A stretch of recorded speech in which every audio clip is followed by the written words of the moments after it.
my friend. Here we go. Let's go live.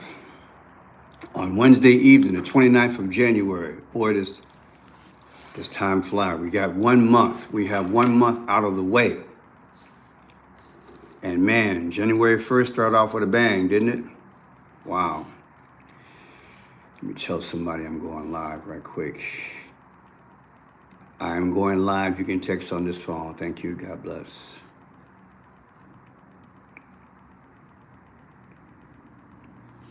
So yeah, people, good evening, one and all. I am Friendship Pearson. Welcome to Friendship Blue. We are here trying to get it done, another evening and another day the Lord has made. Let us be glad in it. Love that scripture. Another day the Lord has made. Let us be glad in it. Time to rock and roll, as they say at work. Time to rock and roll. Praise God.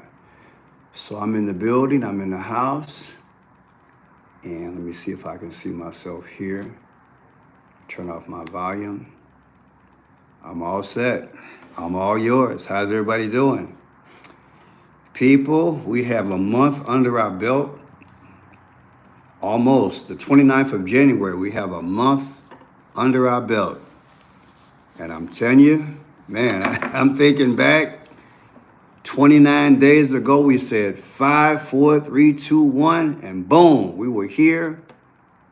And what did we wake up to? We woke up to, was it the first thing that went down was, it was the New Orleans situation where the guy had the 4x4 and killed all those people. Our condolences. Yeah, we woke up January 1st to that.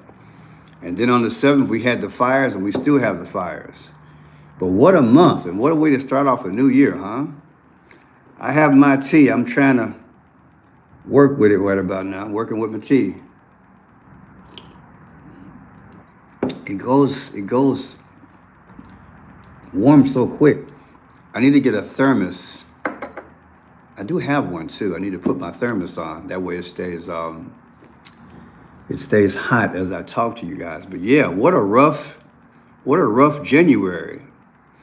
And I want to talk about this this chopping block that Mr. President has got people on, between 600,000 to 1 million employees. Come on, man. I tell you, Trump is something else. Yes. How's everybody doing? Oh, man, excuse me, that was a yawn. I didn't expect that, but it felt pretty good. Yeah, I just opened the window too. I think somebody's cooking, and I'm been able to smell what they're cooking. But yeah, just got back, had a few runs to make. I didn't do another video. Got kind of moody. Had a lot of work to do, man. Hey, but yeah, Susie's in the house, Flowers in the house, Donna's in the house, Tomas in the house, Shanta's in the house, Ava's in the house, Jay Lily's in the house, Flowers in the house, Angie's in the house, Soul's in the house, Tomas in the house, Celine, Spencer. Yeah, we're here. Yeah, I got to get my Spencer because I like my tea to be a certain temperature every time, but I'll deal with it. Is anybody a government employee, federal employee that might be hit by these government cuts? We're going to talk about that this evening because, man, I'm telling you, the hammer and sickle is out, and I don't like it. For every thousands or so people unemployed, it's not good for our economy.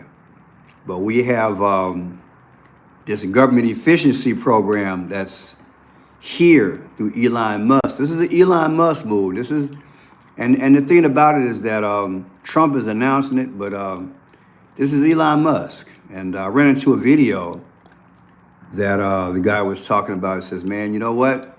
This is exactly the way he did Twitter. He slashed jobs at Twitter.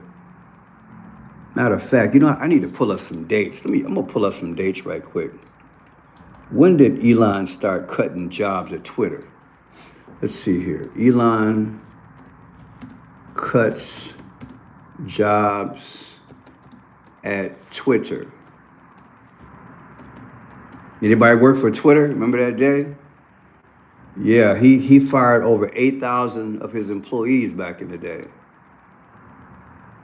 80% of his workforce. So Trump is repeating the same thing in a sense. Let me see here. I've got I'm trying to find a date so I can see something here. Redistribution of talent, industry ripple effects. I need to find a date. I know in October I believe he bought Twitter, but he started making those cuts. Elon turnover layoff cut 50%, January 19th, November. Sometime in November he started making those cuts from what I could see. So yeah, I'll have to do a video on that. It just sparked in my brain. I wish I had thought about it earlier, but it would take some time to do those numbers. But yeah, this Elon Musk / government efficiency, it's real, people. It's real. It is real. It is real. When I heard the announcement today about the cuts, I'm like, hey, I'm glad I'm not a federal employee. But yeah, we have what, 200 people in the house? So I guess we can get started. Praise God from whom all blessings flow. I am Friendship Pearson. Welcome to Friendship Blue. Hope you guys had a tremendous day in the Lord. Yeah, right. So yeah, do we have a moderator tonight? I'm keeping that secret. I'm keeping that secret. We'll have a moderator one way or another, right? I want to be kind, but hey, I'm not going to let the devil know my mood. Not that you're the devil, I'm just saying. I'm not going to let the devil know my mood. So again, not talking about you, but I have things in place in case it gets out of hand. Put it to you like that. So yeah. We need to monitor. You know, I cracked the joke when I was running errands today. I was like, you know what?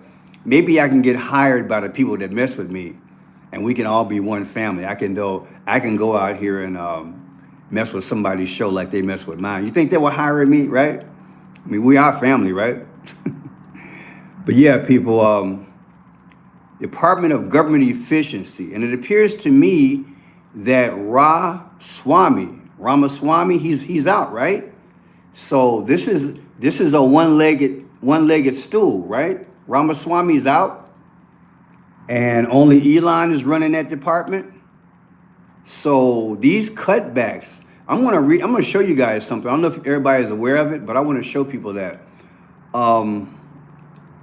we're talking between 600,000 to 1 million people will lose their job, but they're figuring that maybe 7 to 10% will bite it. So Trump is offering a severance package. I should say Trump and Mr. Elon is doing that. And it's a 7-month package, you know. You get all your money and your benefits, and after that you don't have a job. Not a bad deal, but I'm thinking long term, people. If you're out of a job by, August, who knows what kind of health the economy will be in by then. You see what I'm trying to say? That's and I'm not trying to be a doom and gloomer, but you should always, especially if you're family, okay? And especially in these times, long-term thinking is very important, because a lot of people have a lot on the line. They might have been in the middle of buying a house or a condo, or moving, or buying a car, and now you're not going to have a job after 7 months. Well, you can always get a job in between then, but I just read a good article yesterday about people getting hired right away, and in 2 weeks they're losing their jobs because the economy is feeling threatened. And let me Let me explain that. People like Trump, Elon Musk, the Federal Reserve Chairman, they have a way of sparking a fire. If you notice, crypto has gone zigzag since Trump became president. And these people can move the markets. They can move it up, they can move it down. And right now, thank you for the love offering. We're looking at a situation, to me, which is too uncertain to make too many drastic moves. Let me tell you what I believe first before we get into it. Thank you for the love offering. Is this. We're going to go through a justification period through Trump. He did promise some things. But like I said in a few videos the other day, we got Elon Musk at the tail end, okay? So I don't think everybody really understands what this Zorro slashing is, what this new agency is about this government efficiency. Because when you put it in context, 2 months is not enough time for people to say, okay, Trump, I'm on board with this. You got to remember, Elon Musk did not come on board with Trump until October 5th. And 30 days later, there was an election. To me, that's a sneak attack. You feel me? Now, before I go any further, I want to hold that. I want to play some videos, and I want to keep chiming in on this. We're talking, depending on where you go, between 600 to 1 million people could be on the chopping block, federal employees losing their job. Trump is moving too quick. And I'm not totally faulting Elon. This has got to be something that the powers are doing through Elon/Trump. And trust me, I don't think we voted for this unless I watched the campaign for a year and a half and I just wasn't clear. I heard that at the tail end, we're going to cut away some fat, but they weren't specific. And now I'm seeing within the 30 days, all these cuts. And is it justifiable that you could cut 1 million jobs from the government? Because here's the thing. When you try to get something from the government, people, you already know it's a turtle, okay? Let's just keep it real for a minute. When you're trying to get something done through the government, I mean, let me give you one of my examples right now. The government still owes me money from 3 years ago from taxes. That's the honest truth. I have every letter I have sent them. I have every letter that they sent me. My tax preparer caught the mistake. We mailed it in. They're like, okay, we got you. They never sent the check. I kept sending it. Then they're like, oh, we sent it to your bank. So I sent them all my bank receipts to show it wasn't sent. They still didn't get back with me. This is 3 years going on. I'm like, you know what? Forget it. Maybe I'll get the money one day. What I'm trying to say is this. That's just one example of many. I can tell you that the government, they always want it when they want it. And if you don't pay it on time, you get penalized, right? But if you find a mistake from them, come on, man. They touche turtle. They're turtle. You've got friends. You've got relatives. When you're dealing with the government, man, it's red tape, slow, checks and balances. And now you're going to lay off between 600 to 1 million people? I don't think that's wise. And see, the justification is over the, 20, whatever years, government has gotten too big. Well, we don't have a healthy economy. And Trump has said that in so many words. Why not let it grow a little bit before you cut? You feel me? If you're going to do surgery on the economy, why not grow it first and let it blossom and bloom, a little water, a little sunshine. That way there's a lot of jobs out there. Then you gradually cut. If you just come in and cut, you just added another iceberg in relation to the Titanic. But when we look at this through the lens of Elon Musk, this is almost the exact same thing when he took over Twitter, y'all. And I hate that I was able to put this together, but you know me, got the dog pounding me. I'm digging today. I'm like, let me do some research on this 600,000 to 2 million people losing their job. I'm like, 1 million people losing their job. I'm like, this is crazy. So I want to show you guys what I'm talking about in case you haven't heard this, okay? Let me go to reports and go from there, okay? Here we go. Trump's efforts to reshape the federal government and cut spending. The administration is offering buyouts to nearly all federal workers if they quit by next Thursday. Those who stay are not guaranteed to keep their position. It comes as a federal judge temporarily blocked the president's temporary freeze on federal loans and grants. One question now, the constitutionality of this. Jared Hill has more. This morning, the nation's nearly 2 million civilian federal workers are faced with a new question: stay or go. In an email Monday night, President Donald Trump's administration offered buyouts to employees who don't want to return to the office full-time. Workers who decide to leave by February 6th can keep all pay and benefits through the end of September. The move, part of Elon Musk's Department of Government Efficiency efforts to slash payroll and build a workforce loyal to Trump's priorities. The American people voted for dramatic change implemented by Donald Trump. So it is essential for him to get control of government. Democratic Senator Tim Kaine of Virginia, home to thousands of federal workers, is urging them to turn it down. He doesn't have any authority to do this. Do not be fooled by this guy. For now. That's the way I look at it. Let me turn the speaker on. Hold tight. Power on. Hypergear Bluetooth device is ready to pair. Hypergear Bluetooth device is connected successfully. Thank you for the love offering. People, I wish in hindsight I would have gotten politics. I really do in hindsight. Because I'm feeling the way I felt when Joe Biden first started off. One of the first things that Joe Biden did, if I'm not mistaken, the first thing he did, he took Air Force One out to Wisconsin and he cut off the pipeline, okay? Jobs, good jobs, good jobs. And I have the same criticism of what Joe Biden did. Why not create some jobs so people can rehone and retool their skills and they can flush into something else before you take this? That's why I'm saying two wings of the same bird.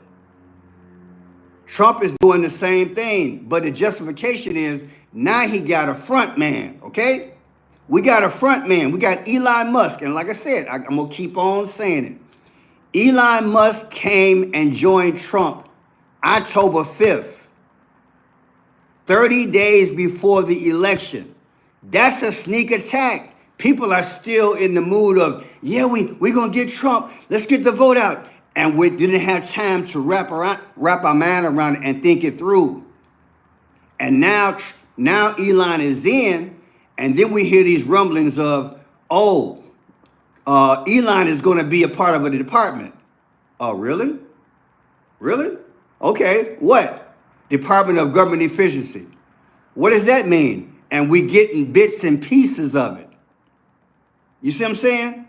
Now we're getting the reality of it. Everything was blurred. Now we're getting it. If he had said during the campaign, I'm going to get rid of close to 1 million federal workers, do you think people would have voted for him? Come on, man. This is ugly, people. This is ugly because, look, and I'm not comparing my life as the best manager, but I ran businesses for 19 years. You don't cut too quick. You gotta make something possible for people before you get rid of them.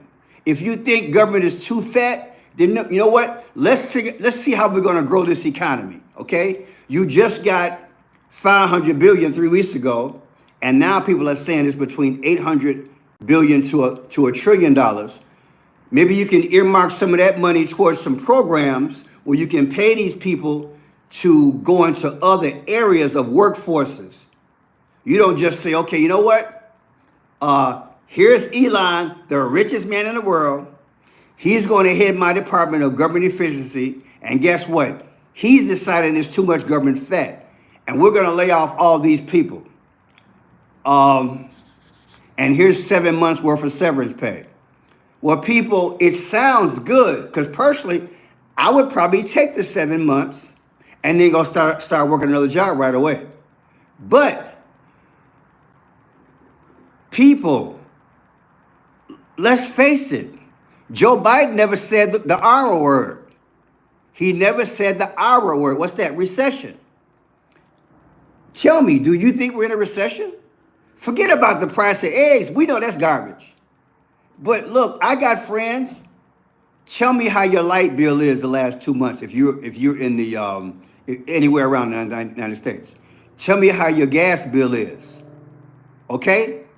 Most people that I associate with, their gas bill has doubled over the last 90 days in the winter months.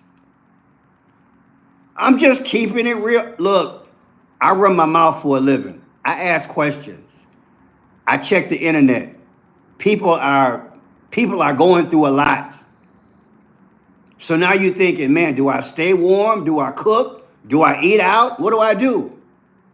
There are restaurants in my neighborhood which are no longer open. And the ones that are open, man, to go and sit down and eat these days?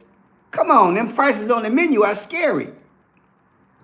So we don't have leadership that's relevant and that's considering all this. They're just, oh, we got a governmental problem that's too fat. Let's start cutting jobs. Okay, so where are these people going to go? What is the average salary? Between $50,000 to $200,000? Is the economy in such a state where they can go get a job that's matching that? I would say no. I would say no. Because you're already shedding jobs, and now you're going to shed a whole bunch. They're thinking, I'm going to play the video, 7 to 10%, whatever. But people, here's the thing. I don't trust Elon Musk. Elon Musk, I saw his interview after he laid off all those people. Elon Musk laid off 80% of Twitter employees. And he laughed at the interview that I saw. You'd be surprised how much labor we can get out of very few people. And then he called it the type of business where it was all hype. You really didn't need that many people. Business people are about profit. Let's just keep it real. Business people have and they should. Business people, it's a whole different animal. They're about profit, okay? But like I told you guys last week, this man don't know nothing about politics. It's a whole different animal. If you come in and cut, guess what? Do you think when you call a certain office, you're going to be able to get some assistance in about a year? People, you got to think long term. Right now, if I compare right now to 10 years ago, and I'm not hating on no foreigners, when I call about phone bill, when I call about light bill, gas bill, credit card, you name it, over 75% of the time, I got somebody on the other end I don't understand.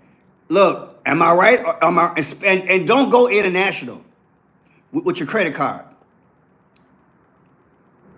They're saving the money and they're hiring people that God bless them, they need a job.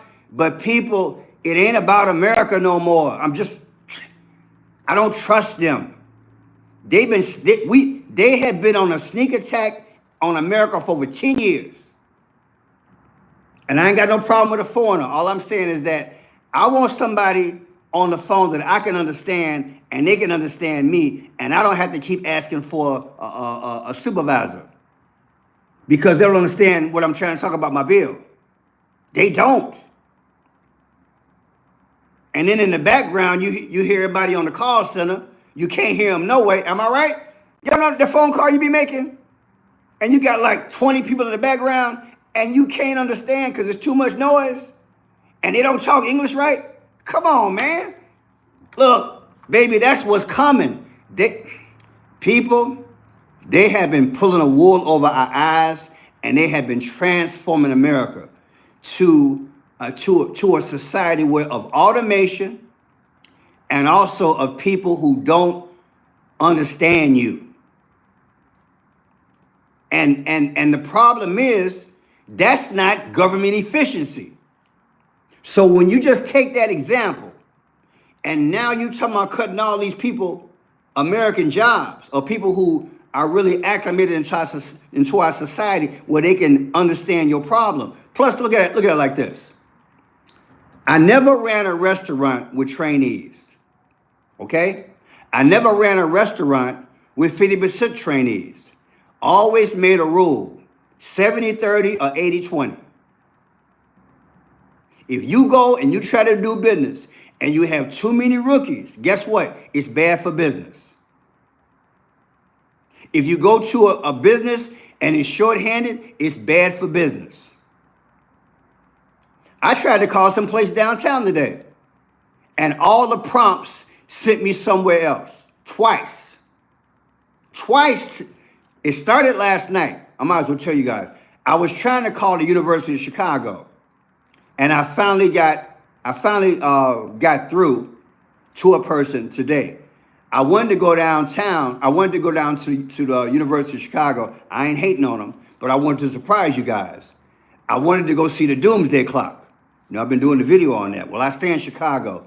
The Doomsday Clock is supposed to be in Chicago. Well, I tried to go, and I just couldn't find nobody to help me. And that university is probably 5 blocks long, north, south, east, and west. And I'm calling since last night all the way to this afternoon at 3 o'clock. I got through one time. Then I tried to do some business downtown Chicago. I couldn't get through the line, period. And I'm bringing this up for this. People, I don't know Twitter's business. I don't really care to know Twitter's business. Just like Elon don't care to know my business. All I'm saying is that you just had a major layoff with Twitter back in 2022. Well, this is 2024. With the $500 billion that was issued to Trump a few weeks ago, all the way up to probably $1 million. If that money is just sitting dormant and not being used now, I think a part of that money can be used to spark the economy. See, the way I look at them is that they're concerned about what they want. And they're not being fair with us. You brought in $500 billion, Trump, but now you're slashing. That's a problem. And I'm live right now. The slashing, again, is coming too quick. So I'm going to show you guys this other video because they're trying to be slick. Trump is still riding on being elected. I got to think of a better way to say this. Trump is still riding on the enthusiasm. That's why I believe he's doing it so quick. You understand what I'm saying? It's like, okay, you playing basketball. Man, I got Shaq, I got Kobe, and I got Michael Jordan. Oh, man, we buying tickets left and right? We buying tickets left and right because everybody's enthusiastic. That's when you sell the most tickets, when you make the announcement, right? Trump is riding on the newness. So he's doing all this stuff because people are still in that moment of euphoric. But I'm not. I'm like, wait a minute. You didn't ease Elon in 30 days before you got elected. And now you're slashing. But you didn't put anything in place. But you're giving people 7 months worth of severance pay worth of severance pay, but we don't know how the economy is going to be in 7 months. That's all I'm saying. That's all I'm saying. They're cutting. They're cutting too quick. They're cutting. All right, check out this video here. Well, basically, federal workers got this email that they were completely not expecting, not only telling them to be back in the office 5 days a week, but saying that if they didn't want to do that, they could go ahead and simply defer their resignation. They would need to make a decision by February 6th as to whether they wanted to resign. They were told all they needed to do was simply reply to an email with the word resign, and it would become effective September 30th, that they would basically be able to receive pay and seemingly not work at most federal agencies. That obviously sparked a lot of confusion. There weren't really any clarifications as to the details of this offer. So that's something that federal agencies have been scrambling to get, that federal employees have been scrambling to get. But it's definitely created a lot of confusion, and I've spoken to some federal employment attorneys and that kind of thing to try to get some of these details sorted out. So, Catherine, when you spoke to those attorneys, what are some of the legal questions being raised about this proposal? Yeah, well, as you heard Tim Kaine mention, it's really unclear as to whether the president, whether the White House, whether OPM, the Office of Personnel Management, can make this offer in the first place. But then, of course, there are concerns over whether federal employees will be guaranteed to get that money, right? It really isn't spelled out what kind of protections there are. Say a federal employee goes ahead and decides to submit their deferred resignation. So what this analyst is saying, because this is a precedent, they're not sure if people are going to get their money in the 7-month period. And I don't know the legality of it. It snuck up on me. And I believe that's what they're doing. They're doing a sneak attack. And I'm not so sure there are enough politicians with the backbone to block Trump. Because this is how politics works in some spaces. They're thinking long term. You know what? If I go against Trump, it could hurt my reelection possibilities. See what I'm trying to say? But we need politicians who are not thinking about being reelected. We need politicians that are going to be like, you know what? We need to take a vote on this. Let's think it through. We just had people come through Christmas. They got bills. People who probably just moved to certain areas. Cutting right now, Trump, based on what Elon is saying, who doesn't know government. And I wish I had somebody to really explain that. So I'm going to put it in layman's terms again. Elon doesn't know government, people. He doesn't. He does not know Washington, D.C. It is impossible for him to look at that spreadsheet, to look at anything the last 20, 30, 40 years and say, too much fat there. Get rid of that. Do this, do that. No, he doesn't have a clue, because he doesn't understand that if he pulls from here, it could be a domino. It's no island. You just don't cut here.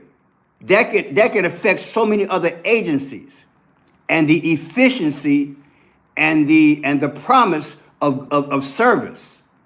You understand what I'm saying? He don't have a clue. And to me, it should be unconstitutional.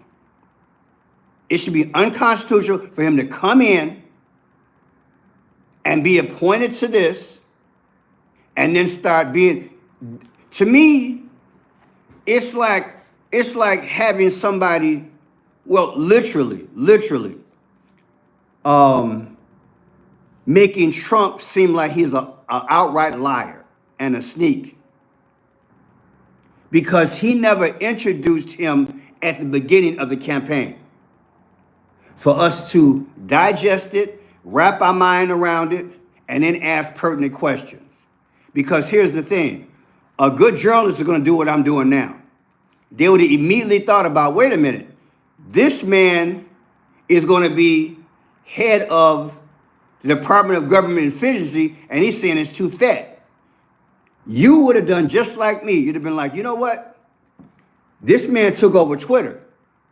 He got rid of 80% of his employees. Mr. Trump. Hey, Mr. Trump, love you.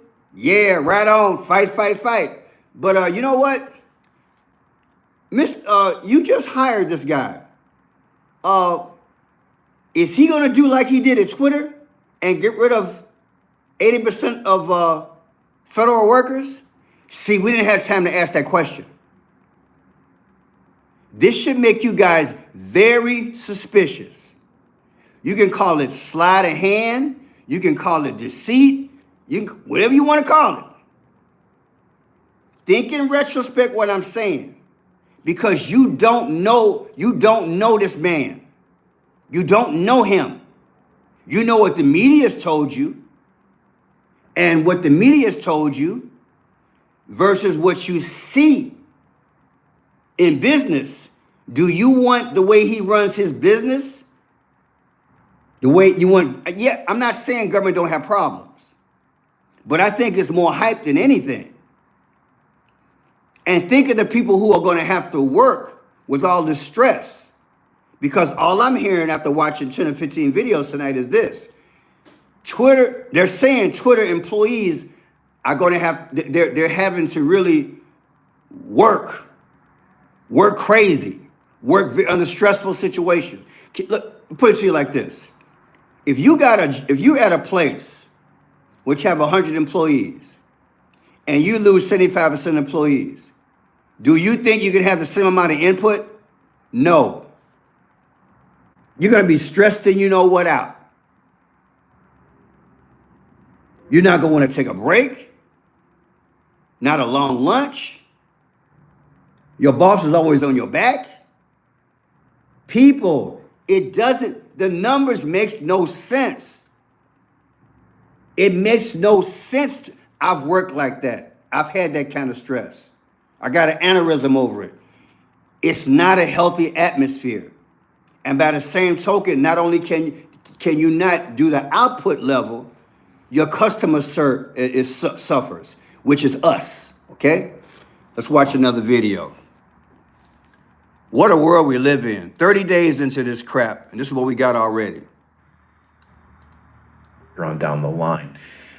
So there's a relatively quick decision-making process for a lot of federal employees who have some serious thinking to do. One of the hallmark criteria of this memo of people who don't opt to take the voluntary severance is that they have to respond to the email saying that they either want to resign or they don't want to resign. And I guess that filters them into one bucket or another. But if you decide to stay on, there is an expectation that you'll be more productive in your current job. And that's a really interesting parallel to the Department of Government Efficiency. And this whole program to me seems like it's President Trump making good on his promise to look at government spending very closely. And he created this department that's going to obviously be led by Elon Musk. The memo that went out does seem to be very Elon Musk-esque, in that it sounds very similar to what he sent out to the Twitter employees. And if you recall, a few years ago when he acquired Twitter and decided to eliminate, I think it was like 75% of their workforce, it was worded very similarly. You had to respond back to an email stating that you wanted to keep your job at Twitter, or if you didn't, they would consider it to be you tendering your resignation. So there's a kind of a link there. And secondly, the people who did stay on at Twitter were expected to work very vigorously. And that's a hallmark of Elon Musk as well. So when I read through the memo, it seems a lot like how Elon Musk manages his businesses. He's forcing people back into the office. He's requiring deep and intensive work for people who do stick around. And if you don't want to stick... Excuse me, but who the hell is he? Who in the hell is he? I don't like this, people. Because no matter how you cut it, it's the same thing that Joe Biden did in his first 30 days. The only difference is that Trump has a teammate called Elon Musk. We can only judge this guy by his past. This is a problem. This is a big problem. And I don't know if this thing's got to pass the Senate, Congress. I don't know. I'm going to keep digging. I'll let you guys know when I find out. But the bottom line is, this is not right. I'm going to really have to watch. Right now, what they got going on, they got these confirmation hearings going on, and I believe they're using that as a distraction. This is a big issue. If not anything, this is probably the #2 issue right now in my book. First it is the Middle East, then the economy. But right now, people, this is not good. And the thing about it is that we're being dictated to. I don't know about you and how you built, but personally, I don't like being dictated to. I'm not saying I don't mind working, but if it's just a one-way conversation, I'm not cool with that. Okay? When I work, I need to have clarity. How many hours I'm working, how long, a break, a lunch, all that. Not crack the whip in fear. And you think of it like this. If you let go 50 to 75% of anything, you know that working environment is not healthy. Let's just keep it real. When you fire that many people, and the word is being, I don't care how they flavor it, people are getting fired. These aren't increments. These aren't widgets these aren't little pieces of items that you put in an Amazon box and mail off to somebody. These are human beings with families and responsibility. You're firing them because you're justifying that federal government is too bad. Well, let me ask you this. It took time for the federal government to get this big, right? Okay, it didn't happen overnight, right? So why are you cutting this quick? Oh, well, Pearson, we got to save it. It's always the urgency, isn't it, when it comes down to them? But what about us? Right now, as I'm speaking to you, they're firing missiles overseas. Look, I don't know the cost of a missile, but I bet in 1 week between all these wars we got going on overseas, I bet that would pay for these jobs. You feel me? With additional jobs. So I'm not looking at it in terms of, well, this is my section. No. We are so bent on war, flying rocket ships up in the air and technology that we forgot about human beings. That's what I'm saying. And it's just out of hand. Now, who's talking nonsense? Because I do have somebody here, and I don't want to talk to you, but you say something else, hope you're not talking to me. God bless you. I got a little upset. Who you talking to? I'm talking nonsense. Because if you're talking to me, you out of the show. You out of the show. Because I'm talking good sense. Okay? I'm making a lot of sense. Because I want people's will to be uplifted. I want us to push. Call our senators, call our congressmen. Let them know we ain't stupid. Let them know we not so caught up in, oh, it's Trump, and we can't think past looking at him. No. The reality is that we're going through a sneak attack, and it needs to be talked about. If you don't agree, that's fine. But I don't think it's nonsense. This is a sneak attack, and I see it for just what it is. And it might be redundant, but Elon Musk just came into the scene. Where was Elon Musk at the beginning? Did he go by line, saying exactly what he was going to do in the future? No, that means he's dictating to you. Got to keep it in perspective. Treat you like a little kid. Are you a kid? We're not children. They're dictating to us what they're going to do. If that continues, then we have a dictatorship and not a presidency. I'm telling you now.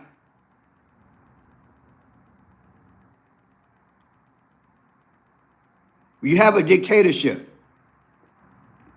We're not being treated with dignity and respect. You don't come in and cut like this. Every time you turn around, Trump is holding a press conference, a news conference on this, a news conference on that. Has he had one news conference for 2 hours and said, and he told us 2 days in advance, between 6 and 8, I'm going to have a news conference and I'm explaining to you what I'm going to cut. Has he done that? No. That's my point. When I ran my business, I had crew meetings. You're used to business meetings. You don't have 100 employees and have a manager and 2 or 3 assistants, and you don't tell the crew what the plan is. You just do it. And you treat them like garbage. That ain't how you manage people. The government is supposed to be we the people. What Trump needs to do respectfully is he needs to sit there and he needs to go line by line as to what he's going to cut and why, and let us decide. But the mentality is he's a savior. He knows best. We can just let him do it and we can trust him. Stop yapping. You talking to me, Diane? Should I get rid of Diane? You guys let me know. Let me get rid of some of these knuckleheads right quick. Is Diane a problem? Y'all let me know. Get rid of them? Let's get rid of these clowns.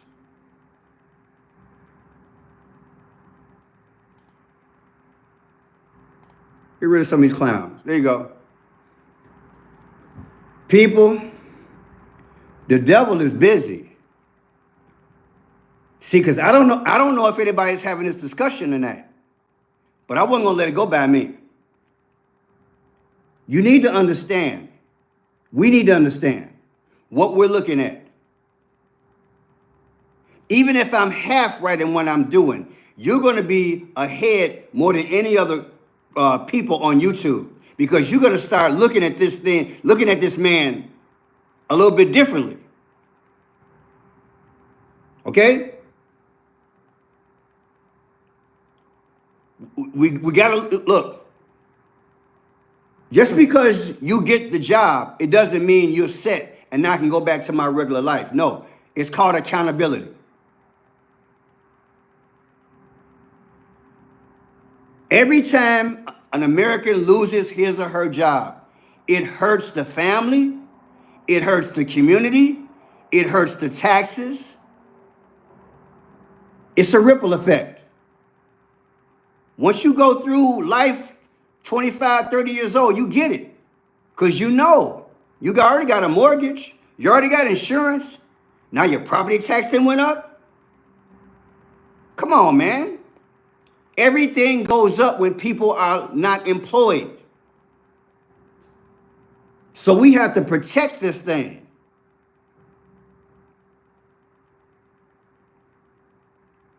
This is a sneak attack. And we need to be aware of what he's doing. And anybody close to him, these ministers, and I'm going to call them out. Don't just be laying hands on Trump. You need to sit him down and say, look, you're cutting people's jobs. How come you didn't grow the economy a little bit first so they can have a chance?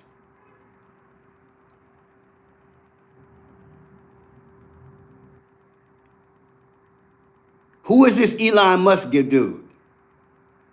And like I said to you guys about a week ago, there are plenty of people in business who have worked for the government who could have worked this thing. Why Elon Musk? Why Elon Musk?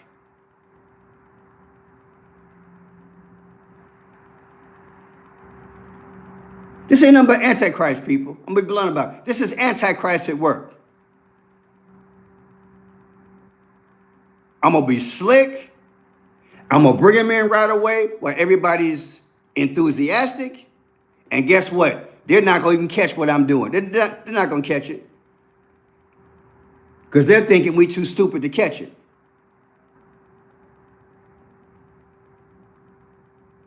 That's what they're doing. They think they're going to keep having, they got these Senate, they got these There's got these confirmation hearings with Kennedy and the other guy. They're gonna keep blowing that up, so you can't pay attention to the economics. It's no difference from the 500 billion that came in 2 weeks ago.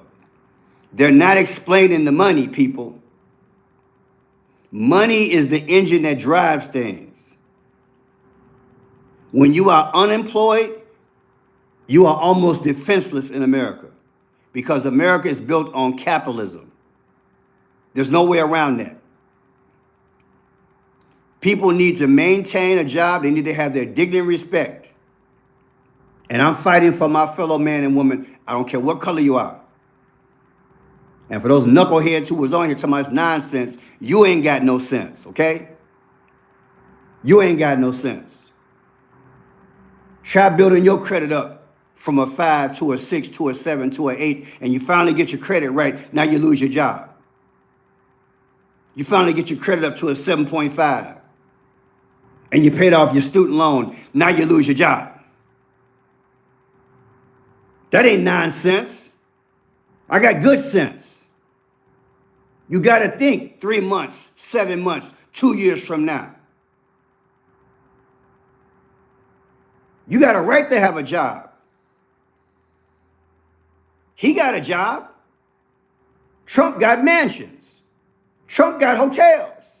He not unemployed. He ain't never been unemployed or even underemployed. And when he do mess up, he filed bankruptcy. Oh yeah, I went there.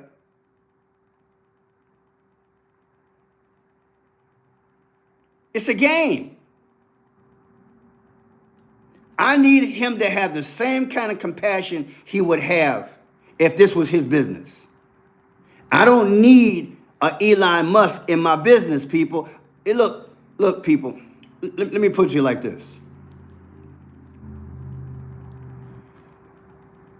When you are operating something, okay, and you're talking about being successful, and you got people involved, everybody is always not the right fit, okay? You learn this in management. The person can have all the credentials in the world, but if they don't have a pleasing personality, it's not going to work in an environment that already had good relations. If you had a cutthroat environment, I could see you bringing in somebody tough to get it straight. But we were already in a misery type situation. So you don't bring somebody in who's got a history of blowing things up and chopping things up. You got the wrong person for the job. Look at what he did to Twitter. You don't apply the same strategy you did in Twitter to government.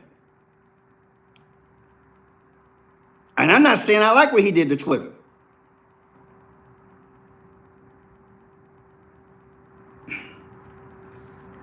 Watch Trump. Watch Trump. Listen to what he say, but get past the euphoria. Watch him. Watch his economics. Elon is not brilliant. He's a made-up media man. He's not brilliant. Trust me. I've seen brilliance. He's not brilliant. He's not brilliant. Okay? And he's not honorable. See, in America, we believe that rich is Jesus. That's our problem. So you put that with the media, these are gods to a lot of people. And people are looking up to them. My Bible talks about the least of these. For you to be that rich, and we just had all those fires in Los Angeles, and you're not out there every day? Come on, man. Come on, man. Look at it for what it is. Look at it for what it is. That man makes more money on interest than all of us combined.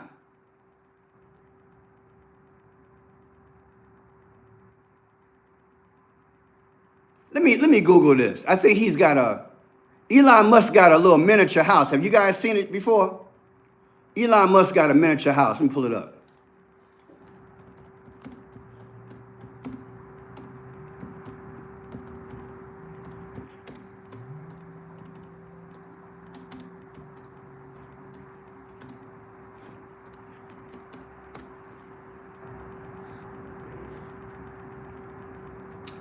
He has a miniature house.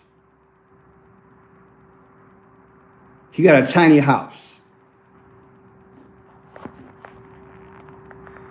You see this here?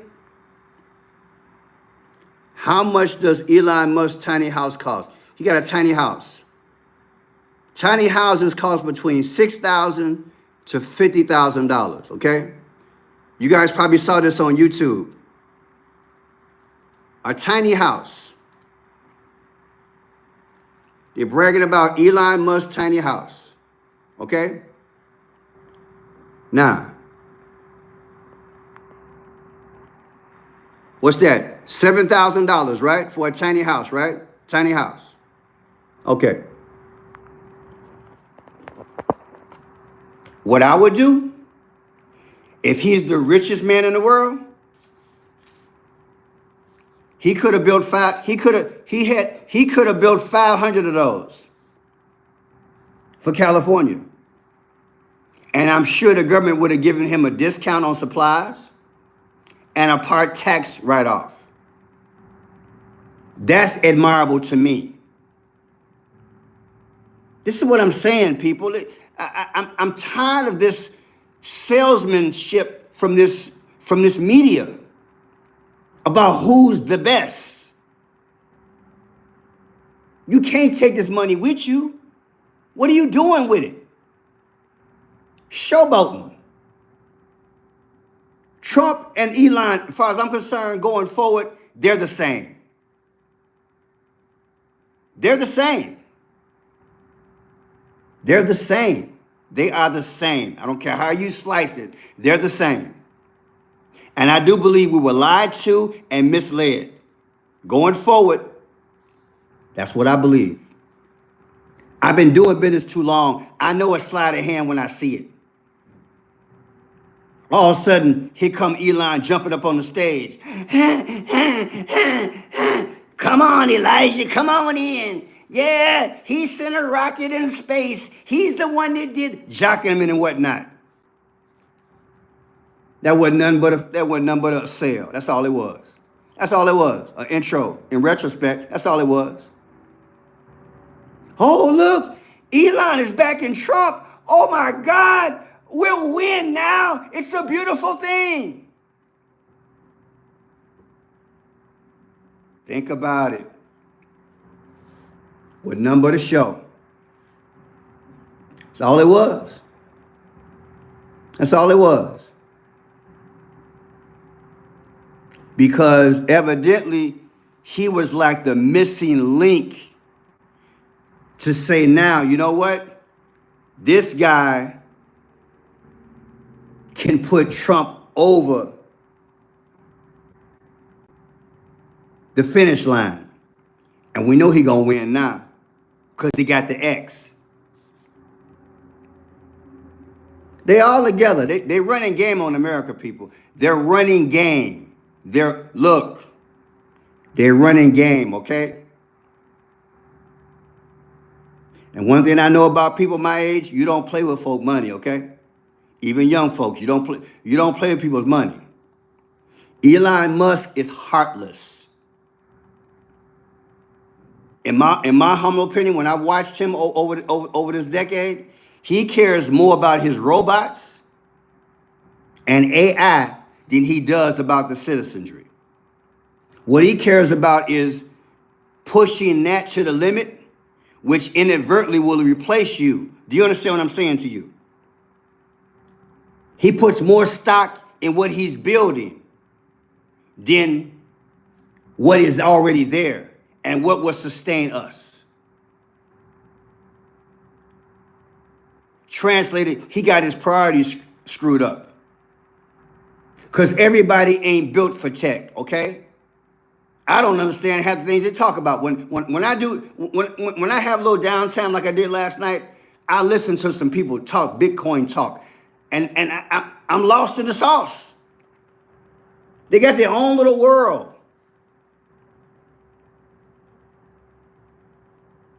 This man is this man is pushing a future which does not include God, is what I'm thinking about.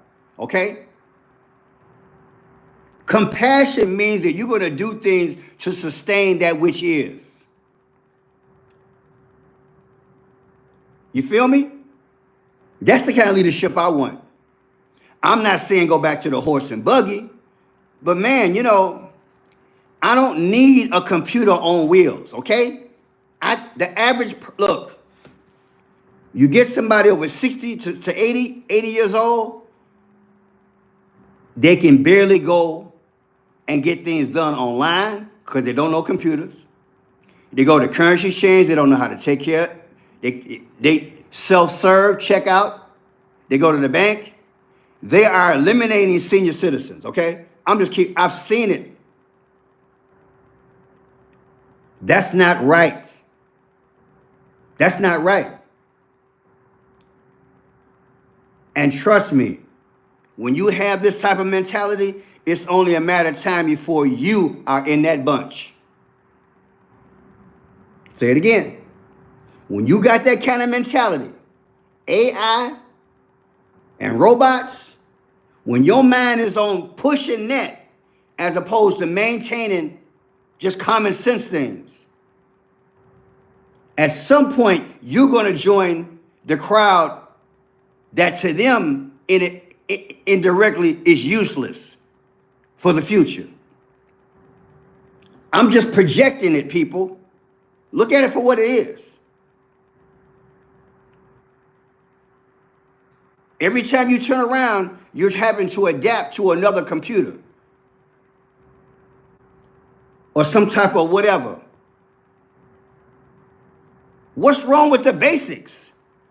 I don't need a science project. I don't need aeronautics to work a cash register.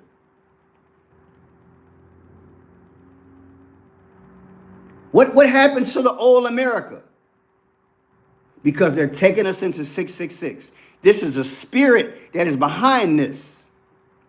And you're going to have casualties along the way. That's all I'm saying.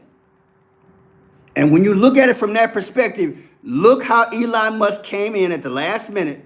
Now you got this government efficiency, and you got all these people are going to lose their job. Well, now you have to ask yourself, when is the second round of cuts coming? Been there, done that, baby. Been there. You got to think like that. If we don't stop him now, if the Congress doesn't stop this first move now, we're going to be in a world of trouble. Because as far as I'm concerned, they're acting like dictators. And like I said about 10 minutes ago, every time I turn around, Trump is on the news, doing this, doing that. Press conference for this, press conference for that. Wait a minute, Trump. The first thing that people understand in America is money. Am I right? We can watch Jerry Springer all day. But the bottom line is that people have to live. And if you're talking about a government of efficiency, whatever you want to call it, you need to be on the air every day explaining that thing so we can have a dialogue. You don't just come up and just start cutting. Because we don't like cuts.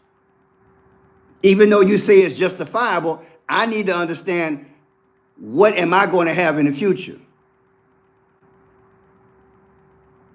What am I going to have in the future? Where's my promise?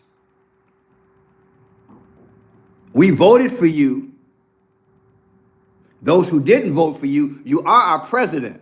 But by the same token, we need it explained to us. Because whatever cuts that you make, it's going to somehow ripple through and affect our economy. You think, look, people, I've already given you the scenarios. I've been all over Trump. That's why I don't like all this tariff talk. because I don't trust these powers. I don't trust none of them. I believe they're setting us up so we don't have any other choice but to be with what they want in the future. That's all I'm saying. I want you to use your head. They're literally creating conditions where the infrastructure that we have set up for this economy will never work anymore. And now we got to go with what they want us to do, which they already have set up. See, it's game. They're leading us somewhere. They just got to slice and dice. And then we wake up one day, oh, well, yeah, we're here. Oh, really? And you don't realize how you got there. My Bible tells me to endure until the end. Well, part of that is economy. And I don't think we should give our will to cutting. That's the way I feel about it. Let's go into this other video I pulled up. Let's see here.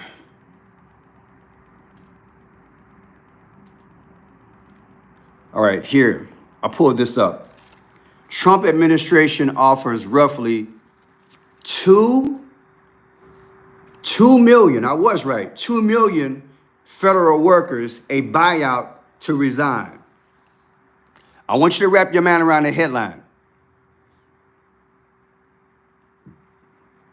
He's offering 2 million people to resign. And what you have to ask yourself, where are the numbers to justify that? We need to know the numbers, people. You just can't come in and say it was bad. Show us the numbers and let us talk about it.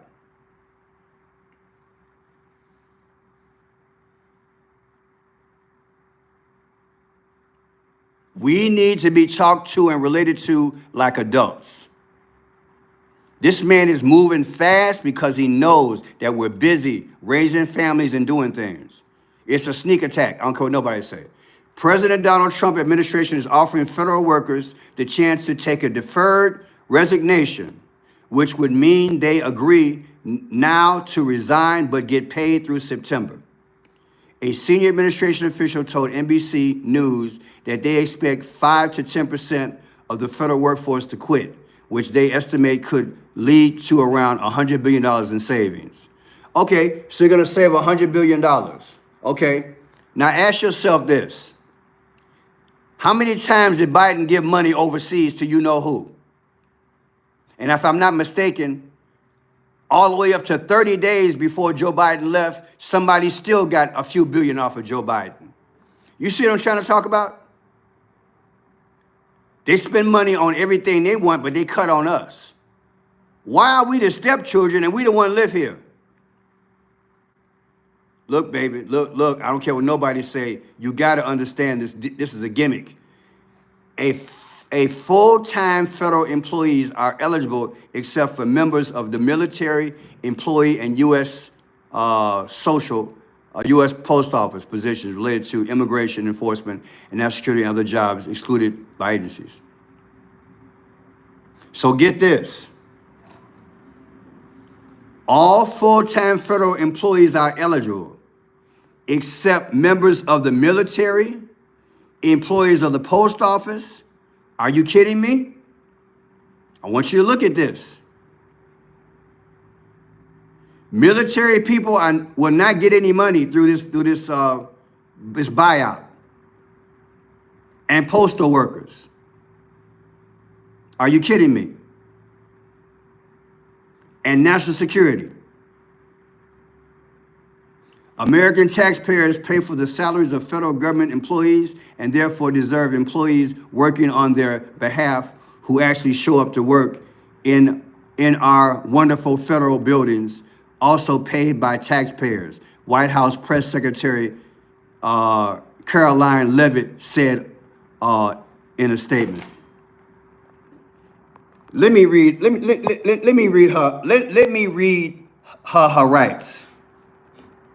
I did a video on her yesterday. You got to check it out, okay?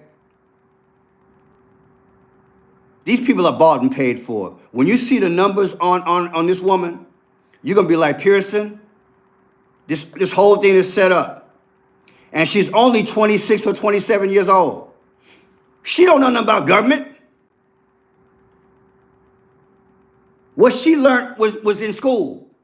She's probably 3 years out of college. She's 27 years old, 4 years out of college. She ain't got no history. And she's the press secretary. She has no depth. She can't even tell you about Vietnam. She can't tell you about the Korean War.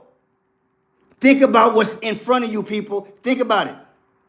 Just a young, pretty girl, basically. I'm not knocking her. All I'm saying is this.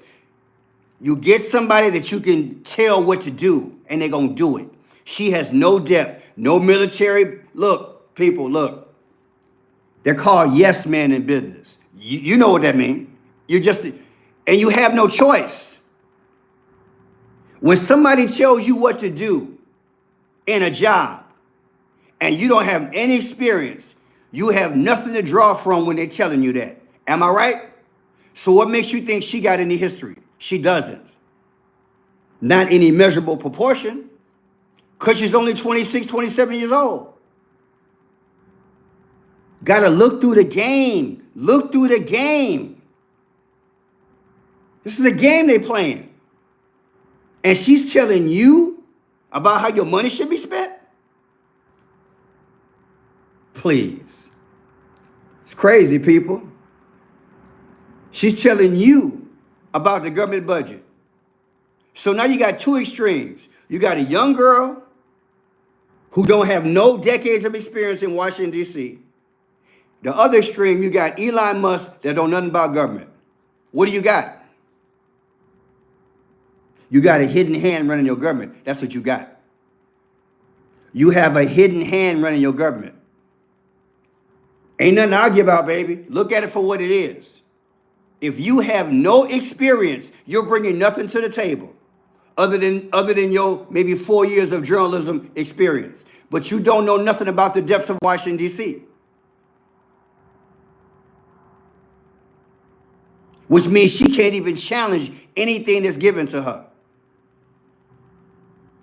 Which is probably what they want anyway. This is crazy. This is the government that we have in front of us. This is what we have. Look what she said.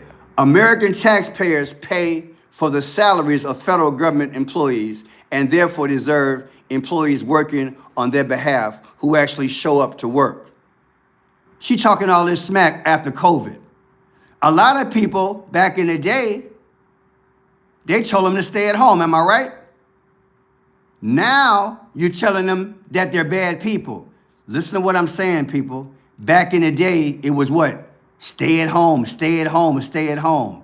Now you better bring your butt to work or you're not going to have a job. I get it. But it's a way to talk to people. You're demonizing people. People, we got to think this through. They're only giving them until February 6th. February 6th. Okay. Let's look at it like this. If you have 50,000 people and they were staying at home, right?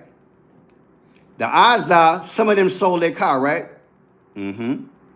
The odds are some of them probably moved and don't have to worry about transportation. Mm-hmm. Some of them got kids and didn't have to worry about daycare, right? Mm-hmm. Keep adding layers to this. So now you're putting pressure on people to make a life adjustment in less than 1 week. Get your butt at work and make a decision on having a job or you're not going to have no job. People, if Trump had campaigned on what I just broke it down to you like that, what would you have thought about him? People, look, I'm going to break. I ain't trying to make this thing look pretty. Because you know good and well, a lot of people got children and they was working from home to save money. You know it and I know it. And other situations they was in. And they got less than a week? Come on, man. That's not how you do people. That's not how you do people.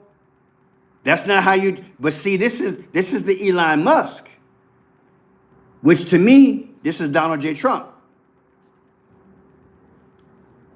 Like I told y'all from the beginning a year ago, put salvation on the ballot. It's going to be a fight. And I told y'all, we're only going to get 25% what we need out of Trump. He's a duelist. This is not the kind of leadership that you want. You want compassion, and you want somebody to make sure that you always have promise. I'm not saying we need a pushover, but this is America. You guys are not children. What they're doing, in my humble opinion, they're forcing people to quit. Think about it. If you got 1,000 people and you put this kind of situation in front of them, how many do you think are not coming back? At least 20%. Think about it. Think about it. Think about it. They're forcing people. Like they forced us 4 years ago with the you know what.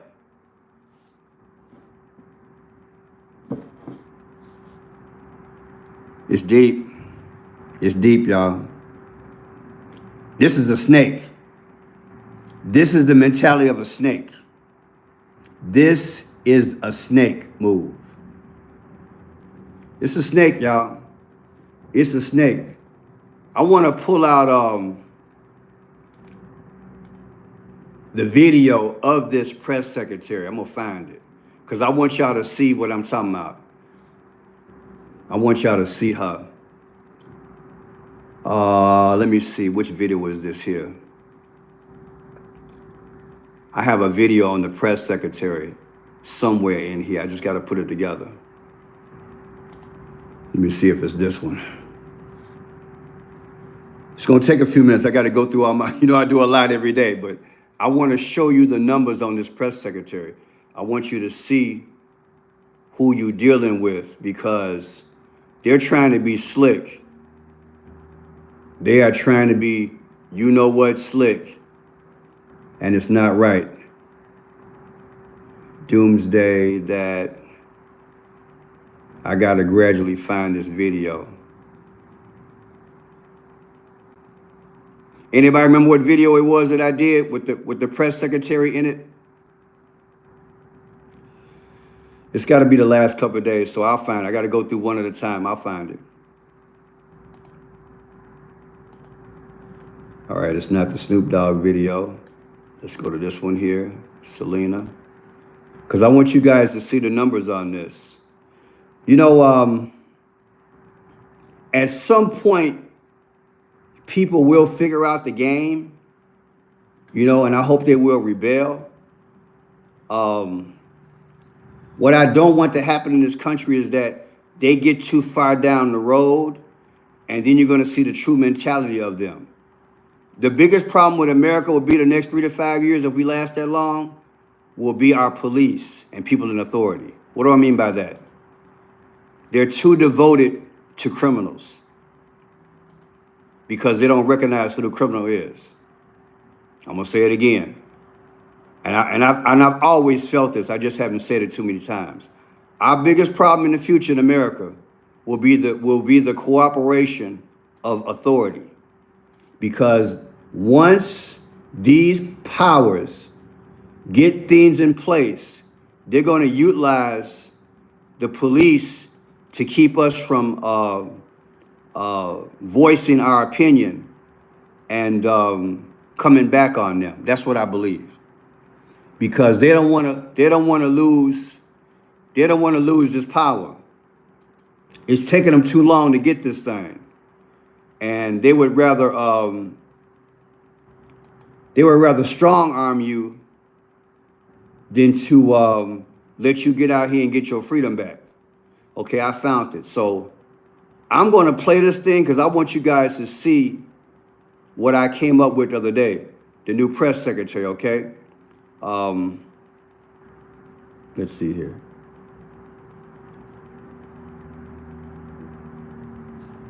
Okay, here it is here.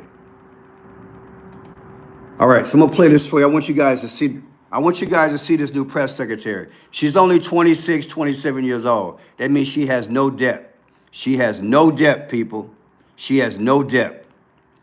You know, when you're dealing with the Middle East and stuff like that, all she gonna know is what she read in her history books and what they're gonna tell her to do.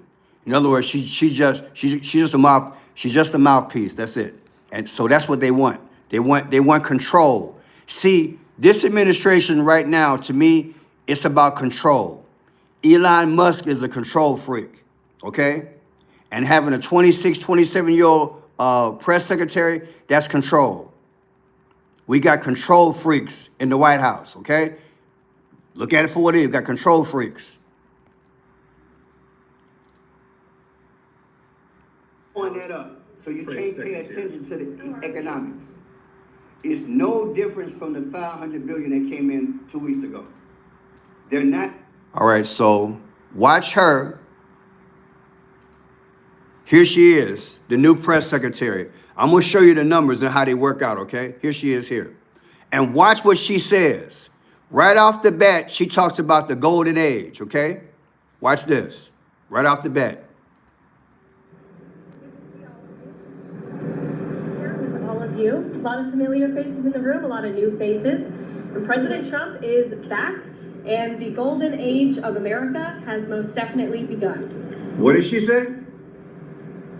Donald Trump is back, and the golden age has officially begun. Oh my God. Can we hear that again, sister girl? Good afternoon, everybody. How are we? Good to see all of you. It's an honor to be here with all of you. A lot of familiar faces in the room, a lot of new faces. And President Trump is back, and the golden age of America has most definitely begun. The Senate has already confirmed 5 of President Trump's exceptional cabinet nominees: Secretary of State Marco Rubio, Defense Secretary Pete Hegseth, CIA Director John Ratcliffe, Homeland Security Secretary Kristi Noem, and Treasury Secretary Scott Bessent. Are you kidding me? She's a child, people. That's a child. If you go to any other industrial people, look, I've been watching politics for 50 years. You're watching a baby. She's a child. When she's dealing with international and national issues, and you got a child reporting it, are you kidding me? I want you guys to think about this. The next time you see an international leader, watch and see who represents them. They don't have children like this. Look, you got to see through the game. They don't look. You need people with depth. If anything, for optic reasons, okay? She won't be respected.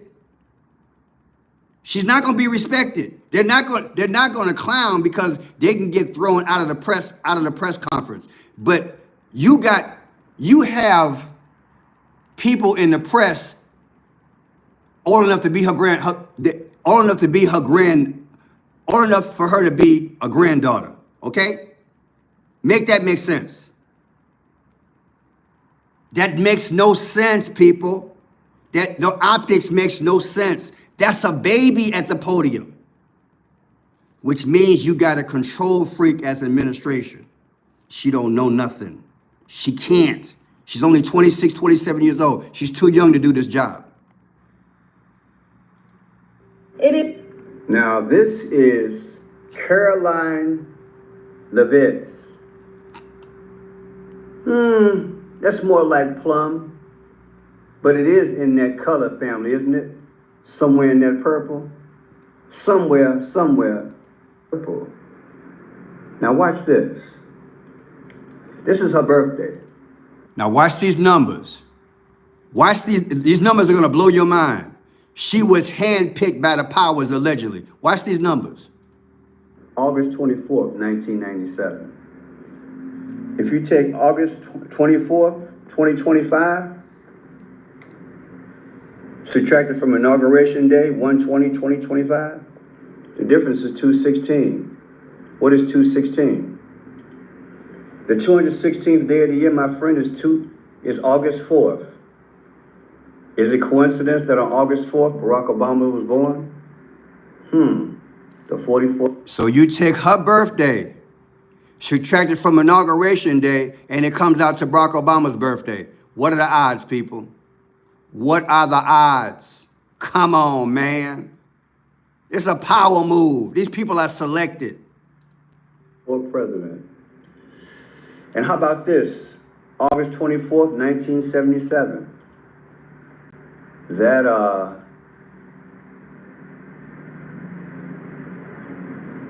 This is the giant king crab leg. Gotta pay the bills commercials. All right, here we go.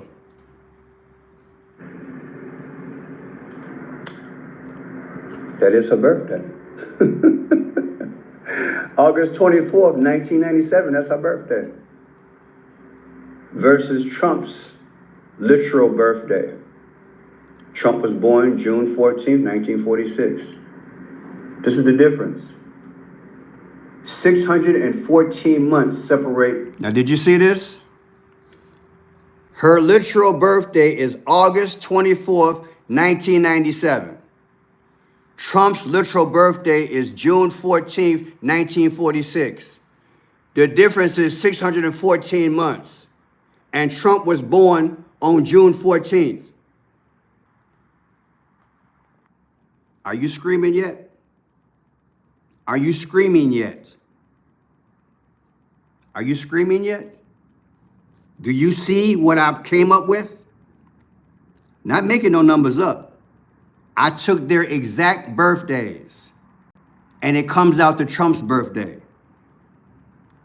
People, that's a mathematical improbability. This is all about control. This is all about control. They have picked, I don't know how they do this. Some people say these people aren't real. I don't know. All I know is what the numbers say. But you gonna take her birthday versus his birthday and come up with his birthday? That's impossible. Unless it's planned that way. And if it's planned that way, that means it's not planned in our favor. Because they playing with us. See, this channel, and I promise you, the moment I get 100,000, that's when I'm probably just gonna go somewhere. Because they're not gonna want this kind of stuff out. They're not gonna want it out. When people really figure out what's going on with their government and stop believing in this fantasy, this make-believe, and I got people on here tomorrow, do I like Trump? Wrong question. Does he like me? How come he didn't put his hand on that Bible? Between him and Elon Musk, man, come on. What are these people really doing? I digress. Let's look at some more numbers here. The press secretary's birthday from Trump's birthday. And Trump was born on June 14th? Come on, man. It's part of the 5 C's. The time and the dates. In my world, this ain't coincidence. She was chosen. But check this out. Here's her birthday again, August 24th, 2024. Just had a birthday. Versus on the day that Trump was elected, 11/5/2024. The difference is 216 again. And we already know that Barack Obama was born August 4th, the 216th day of the year. So here we have another connection. Her birthday, August 24th, anniversary 2024, subtracted from the day that Trump won the election, 11/5/2024. The difference is 216. The 216th day of the year is August 4th, and Barack Obama was born August 4th. That's a mathematical improbability. This thing is orchestrated. They're gonna cut and sink this economy. I'm gonna say it again. They're gonna keep cutting jobs, keep doing these tariffs and all kind of Houdini with this economy unless we get behind some people and say, look, you can't keep passing these crazy Elon Musk ideas. But Trump got to be going along with it. This is Antichrist, people. The best way to destroy a kingdom is from within.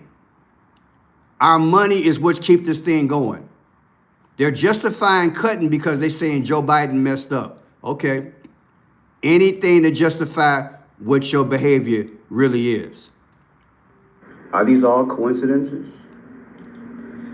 Then here's her birthday again, August 24, 2024, verses 10/7/2023, the day that Hamas attacked Israel, of which they're going to try to give her a heart attack at that podium, like they did John Paul Pierre, right? Pierre. John, the last press secretary. You remember her? Well, the difference is 322. And what is 322? That's skull and bones. Is that coincidence? Also 46 weeks. And 46, we know that's DEATH. Okay? Now check this out. July 4th, we got to use that. July 4th, 1776, our anniversary coming up. Versus her birthday, August 24th, 2025, this year. The difference is 45. Trump's the 45th president. I know it's a lot of numbers, but I'm going somewhere with this. I'm telling a story. You see, this is going to blow your mind. You ready for this? Watch this decode. Watch this here. Because if you take President Donald John Trump, press secretary, you get 216. How is that possible? President Donald J. Trump, press secretary, comes out to 216. Barack Obama's birthday. How is that possible? I've just shown you guys 216 3 straight times. We are being lied to. I don't care what nobody say. Numbers don't lie. It takes a lot of study to put this thing together, but I've been doing it a long time. We've been had, people. We've been had. Plane crash in Washington, D.C.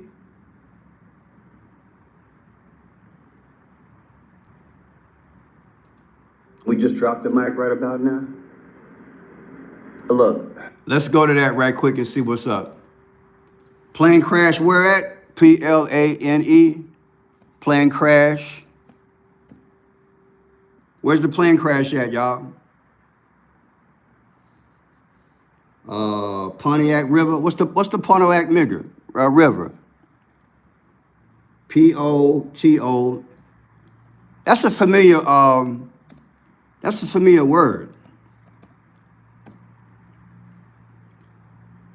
Okay, plane crash. Philadelphia. Okay, that's the city of brotherly love. Let's see what's up with that.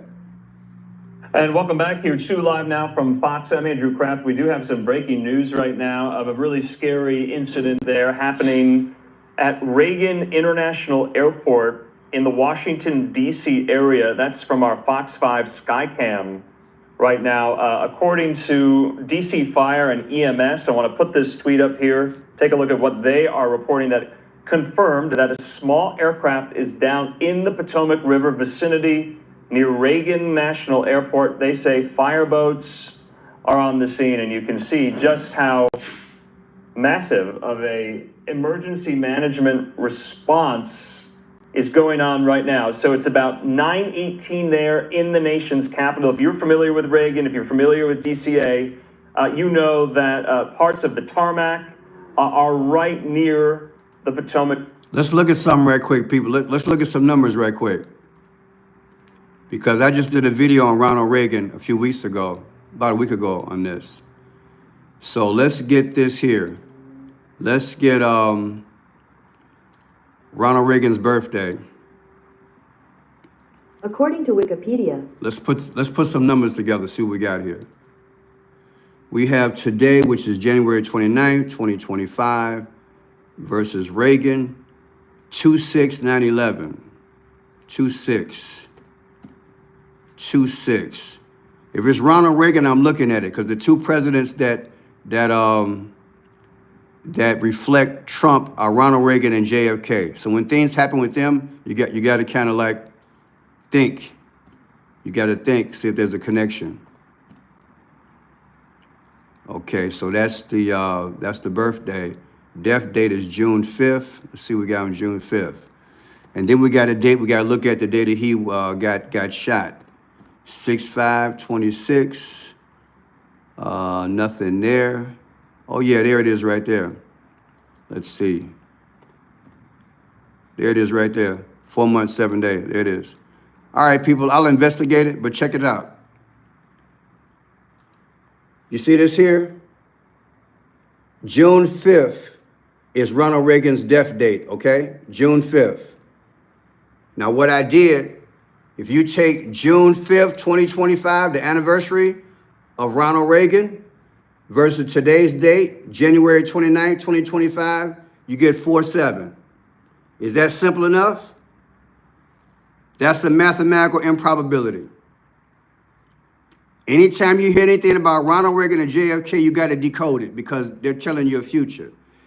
I'm not saying anything, but I'm going to check it out and look at the circumstances, look at the ages of the people who died. Also, this is Philadelphia, right? This is Philadelphia, right? Let's try to decode Philadelphia. This is, let's go back. Coming from Wichita, Kansas? Okay, thank you. Let's see. Reporting that confirmed that a small aircraft is down in the Potomac River vicinity near Reagan National Airport. They say fireboats are on the scene, and you can see just how massive of a emergency management response. Where's Ronald Reagan Airport at? Anybody know offhand? Let me look at something right quick. Potomac,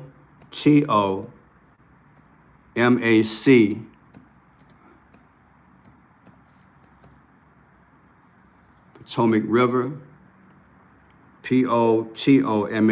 River, Ronald.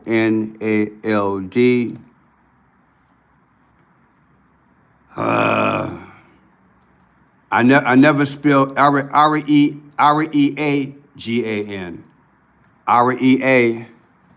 Reagan. Okay, so yeah, we're gonna have to decode all this. So this is the Ronald Reagan Airport is in DC. Location of Ronald Reagan Airport. Ronald Reagan Washington National Airport. All right, thank you, people. I appreciate it. Okay, so check this out.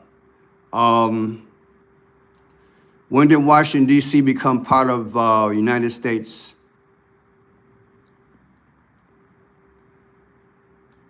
When did Washington, D.C. join the Union?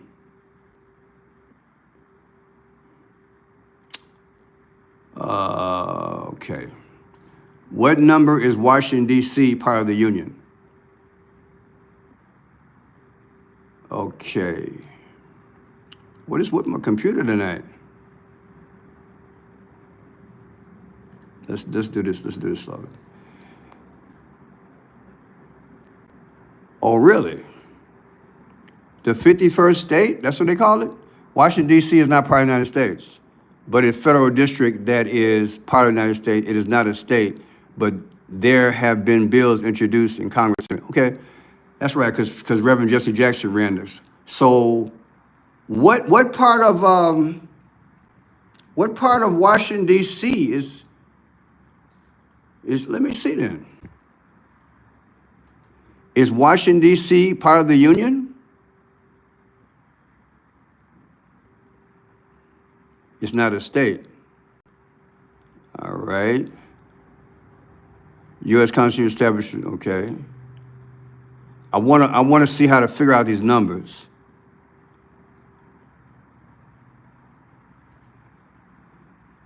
Washington, D.C. isn't a part of the states. Okay, well, let me find out this. What date was Washington, D.C. established? There you go. That's what I needed right there. All right, so let's look at these numbers, people. Let's look at these numbers right quick. We're going to get some more detail on this and find out what's going on with this here. There's a lot of symbolism that's going to go on, people, between now and the JFK moment. It's going to be a lot. So July 7/16/1790. 7/16/1790. 7/16. Let's look at the actual date and bring it up to date. 1790. So we're talking 234 years ago, Washington, D.C. was established. People, guess what? I see something already. Look at this. I want to teach you guys what I do. You see this here? 6 months and 13 days. This is going to be 6/14. This is Donald Trump, people. You see this? This is Donald Trump. This is what you do. You see this here? You see this 1790? Watch this. 2024. You see it? This is how I do it. July 16th, 1790. July 16th, 2024 was their last birthday, right? You see that? Versus the plane crash today, 1/29/2025. Now, we're talking 6 months and 13 days. Now watch this. You see that 6/13? When you count the end date, look at what you get. You see how that works? Right now, from what you saw me do it live. This is about, allegedly, Donald J. Trump. Because when was Trump born? What is his birthday? Donald Trump's birthday is, Donald Trump's birthday, 6/14. Ain't that deep? We can follow the story if you guys want. This is getting interesting. You see how I got this?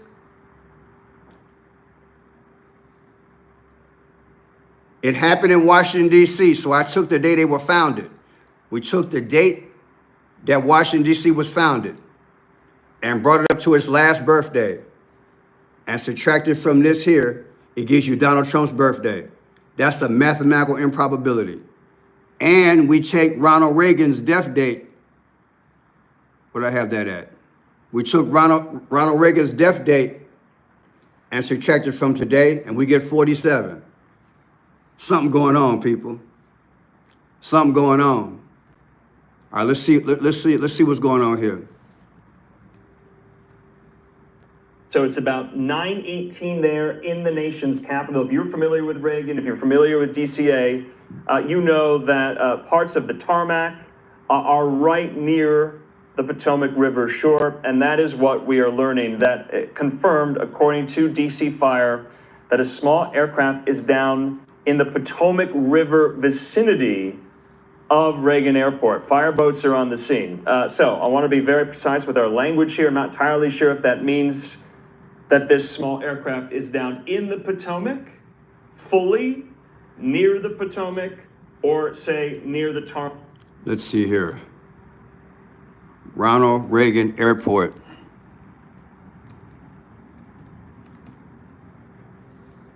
Yeah, we got to figure this out. Potomac River, Ronald Reagan Airport. Yeah, we'll figure that out in a little bit. So what I want to do, there's a guy that I follow. He lives near. Today we're diving deep into He lives near, he lives in Washington, D.C., this guy named P6. He might be on this show. Let me see if he's got anything going on. Nope, nothing there. Anything live? Nope, he's not on it.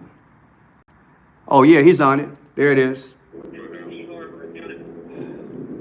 So this guy here, he lives in Washington, D.C. He's an independent journalist. P6. So he's on it. So let's see what he's got going on.